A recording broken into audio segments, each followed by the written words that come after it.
It is the year 900 AD, and somewhere along the frost-bitten coast of Norway, a Viking longhouse is already alive before the sun has cleared the horizon. Because in this world, the cold doesn't wait, the sea doesn't wait, and neither does hunger.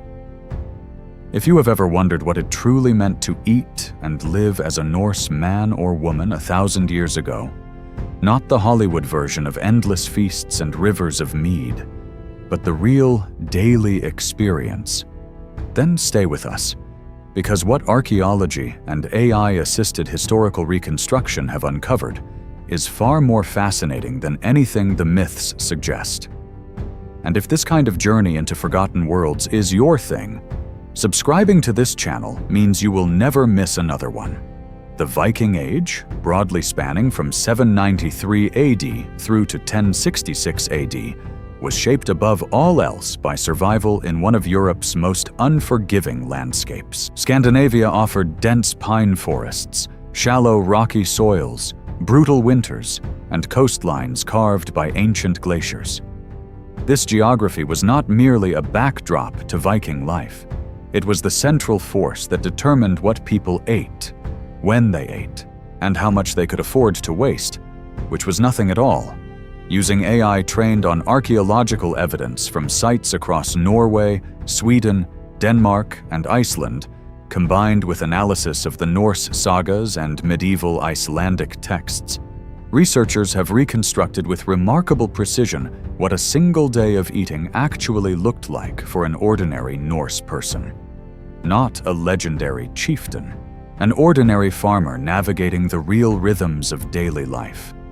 The day begins not with a grand feast, but with darkness and cold. The morning meal, called dagverdur in Old Norse, was modest almost by necessity. Evidence from excavation sites across Scandinavia points consistently to barley or rye porridge, cooked over a central hearth fire, accompanied by soured milk or an early form of skyr, the thick fermented dairy product that Iceland still produces today. Bread was present, but nothing like the soft loaves of later European tradition. Norse bread was dense, dark, and made from barley or rye flour ground on small stone hand mills called quern stones, which archaeologists have found at virtually every Viking Age domestic site ever excavated. Tough, grainy, and highly nutritious, perfectly engineered by necessity to fuel a life of almost constant physical labor. Here is something that surprises most people. The Viking diet wasn't primarily built around meat. That image of the Norse warrior tearing into enormous roasted haunches of beef, surrounded by bones and rivers of mead, is largely a romantic invention. The reality, as the archaeological record makes clear, was considerably more varied and more carefully managed. Grain formed the absolute cornerstone of the Norse food system. Barley was by far the most important crop across Scandinavia, valued for its resilience in cold climates and short growing seasons. A failed harvest was not an inconvenience. It was a catastrophe that could result in famine, forced migration, or the raiding expeditions that have since come to define Norse culture in the popular imagination. Alongside grain, dairy products played a central role that is often overlooked. Cattle, sheep, and goats were kept primarily for what they produced while alive, milk, butter, and cheese, rather than for their meat. The Norse developed sophisticated preservation methods, including burying butter in wooden containers in bogs, where cool anaerobic conditions acted as natural refrigeration. Archaeologists across Ireland, Scotland, and Scandinavia continue to recover these containers, some still containing butter that has survived over 1,000 years underground. For those living along the coast or near rivers, which describes the vast majority of the Norse population, fish was not a supplement to the diet, but a central pillar of it. Cod, herring, salmon, and eel all appear in abundance in the archaeological record. Crucially, the Norse had mastered the art of preservation.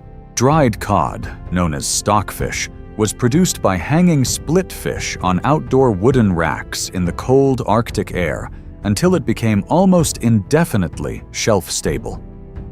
This was arguably one of the most important food technologies of the medieval world, enabling Norse communities to store protein through the long months when fresh catches were impossible, and later fueling trade networks that stretched across Europe. Meanwhile, vegetables and wild plants occupied an important but underappreciated place in the Norse diet. Analysis of hearth ash and refuse heaps at excavation sites has revealed onions, leeks, cabbage, peas, and beans cultivated in kitchen gardens, alongside wild plants including nettles, seaweed, juniper berries, bilberries, and hazelnuts gathered seasonally from the surrounding landscape.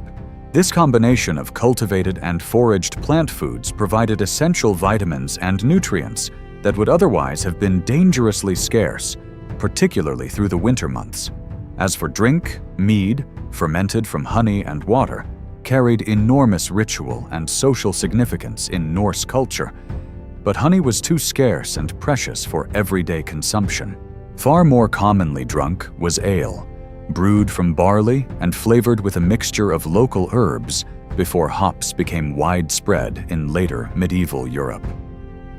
Thicker, lower in alcohol, and more nutritionally substantial than modern beer, Norse ale was a dietary staple consumed by men, women, and children alike.